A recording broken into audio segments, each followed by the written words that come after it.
ხეო სამი სიტყვი დაახასიათე ტეისტით. ინოვაციური, გამბედავი და ემოციური. რამდენი წლის არის ბრენდი? 4 წელია, რაც იდეის დაბადებიდან გასული არის 4 წელი, მაგრამ ბრენდი მგონია, რომ არის ალბათ უფრო 33-34 წლის. პიცა თუ სუში? სუში ცალსახად. პირველი კერძი, რომელსაც უცნობთან ერთად შეუკვეთავდი. ხინკალი, არც დავფიქრდებოდი. კერძი, რომელიც არასდროს უნდა იყოს პირველ პაემანზე. საინტერესო შეკითხვა. მე მგონია, რომ ყველა კერძი შეიძლება ჭამა პირველ პაემანზე. ყველაზე underrated ქართული კერძი რომელია? ჩაკაფული. ინვესტორი თუ იდეალური გუნდი? იდეალური გუნდი. რას ეტყოდი ტეისტით 5 წლის შემდეგ? შენ ეს დაიმსახურე და გვჯერო და შენი. პირველი ქვეყანა, სადაც ტეისტით ფესტივალს ჩაატარებდა. საქართველო აუცილებლად. ბრენდი რომ ადამიანი იყოს, ანუ ტეისტით, რა მუსიკას მოусმენდა? ჩემი საყვარელი ჯგუფი არის Depeche Mode და რატომღაც მგონია, რომ ტეისტით ამ ჯგუფს მოусმენდა. ყველაზე არარელევანტური შეკითხვა, რასაც სტარტაპზე გისვამენ ხოლმე. ფულის შოვნა უკვე დაწყებული გააქვთ? რა ფერისაა ფული? უფერულია. საქართველოს როგორც ბრენდს ყველაზე კარგად რა წარმოაჩენს? ქართული სუფრა და თამადა.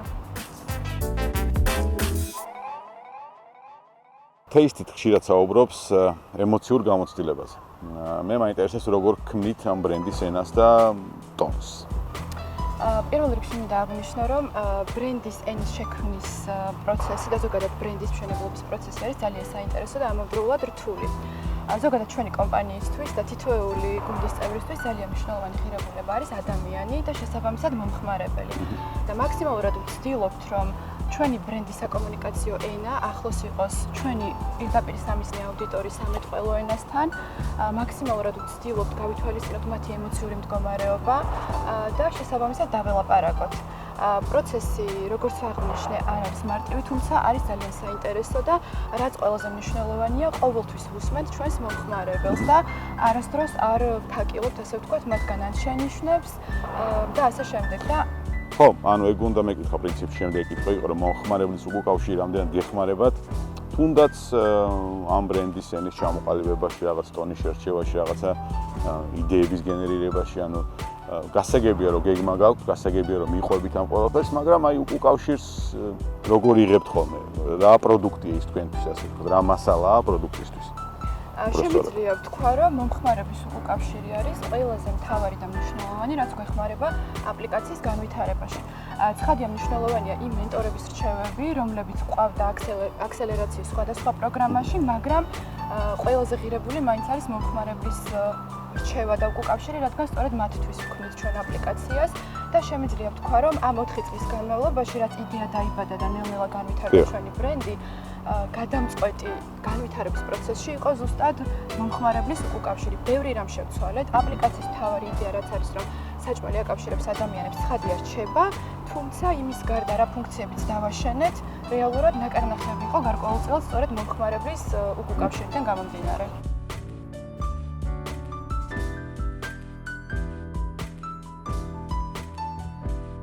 რა პრობლემა მოაგვარა რეალურად ამ ტეისტითმა? ძალიან დიდი მადლობა ამ შეკითხვისთვის. პრინციპში ჩვენი მთავარი მარკეტინგული კომუნიკაციების გზავნილი არის ხოლმე ზუსტად ეს, რომ ჩვენ არ ვართ კლასიკური გაცნობის აპლიკაცია, სადაც მაინც და მაინც რომანტიკული მიზნით უნდა დაუკავშირდე ადამიანს.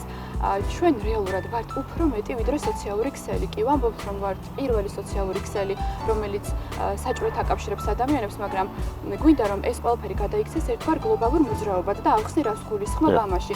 ჯანდაცვის მსოფლიო ორგანიზაცია უკვე რამდენიმე წელია საუბრობს მარტოობის გლობალურ პანდემიაზე, რომელსაც იმაზე მეტი ზიანის მოტანა შეუძლია ადამიანისთვის, ვიდრე მაგალითად დღეში 15 ღერი თამბაქოს მოწევაა.